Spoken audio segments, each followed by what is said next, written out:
Week 19, Grammar Level. Your goal with younger children is to fill their heads with stories and facts. Their little brains are sponges right now. Most kids don't worry too much about how things go together until they get to middle school, so focus on telling the great stories about Solomon to your little ones. When they get older, they'll be fascinated to figure out how it all goes together. This week, let's just have fun with Solomon. Here's a story you may not know. It comes from the Jewish Talmud, not the Bible.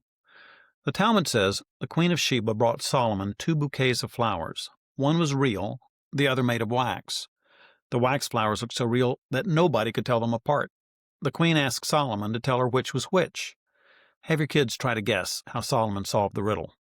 The answer is, he opened the window and a bee flew in. It went straight to the real flowers. Ask your kids what they know about Solomon.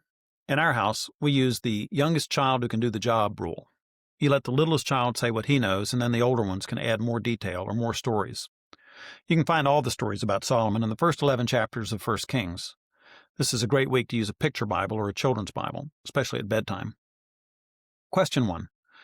Tell them how God appeared to Solomon in a dream and asked him what he wanted. Ask your kids, what would they ask for if God appeared to them? Question 2. Solomon prayed for wisdom. Do your children know why? Help them understand how scary it was to be a brand new king, especially with a big brother who thought he should be king instead. Question 3. How did Solomon know that God had answered his prayer for wisdom? When he awoke, he must have wondered if it was just a dream. Have your children act out the story of the 2 women with 1 baby. Question 4. What did Solomon study?